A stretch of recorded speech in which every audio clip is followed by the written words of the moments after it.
That's a very vast area of science, and there's been so many, different ideas and different experiments.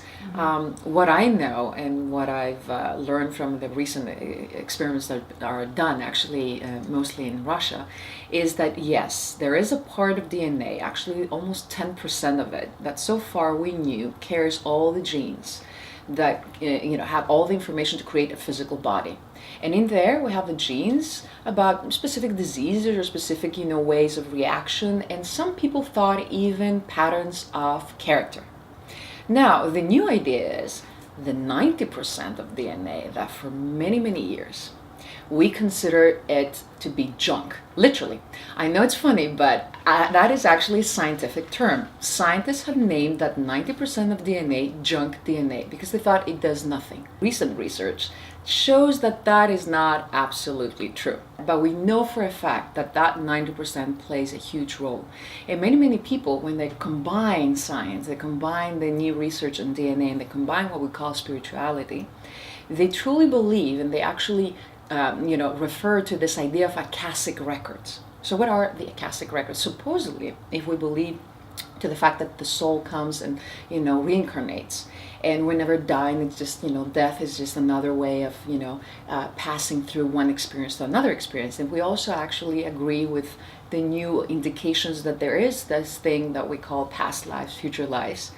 And also the fact that all of them probably are happening simultaneously, because we know quantum physically that time is not linear in the above dimensions. And some people are going to say dimensions and linearity, what are we talking about? Let's just say that scientifically, quantum physically, we do know that in this creation, all that is, as I call it, we already know there are 11 dimensions, right? The equations solve that. We experience only 4 of them as human beings. What we call reality, what we experience as human beings, as our environment around us, right now the table, you talking to me, the sun light coming through the windows, and all this experience, or everything I do, say, or you feel, we call that our human experience. Well, scientifically, that is called 4th dimension. Right? Because just to give one small, information scientifically, it means the 3 dimensions of space. That's why many times we go to the movies and we see 3D movies, right? So it includes that idea of 3 dimensions of space plus time, because every one of us experiences our life with the passing of time.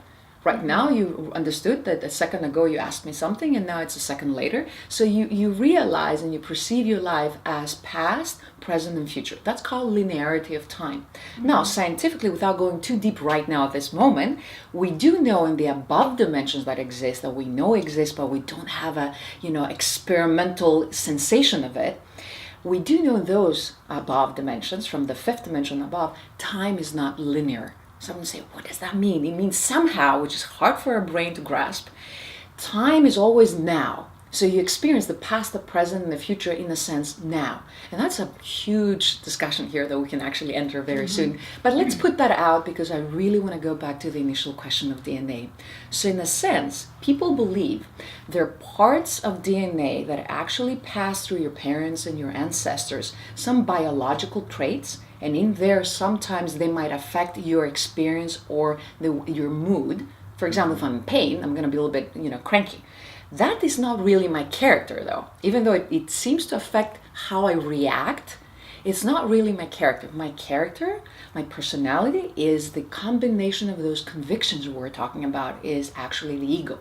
And in that sense, the ego is not connected with the DNA. So if your parents are in a certain way, and most of us have heard the idea, oh, you look like your father, or you act like your father, or you act like your mother, and all that, that's really not true. That's actually another conviction. You believe because your father or your mother were a certain way, you're going to be a certain way. Yes, then you're going to act that way, but not because it was in your DNA. It's because you believe it, and we'll go back into that idea of, if I believe it, then the universe will prove me right, etc., etc. So it's a vast subject here.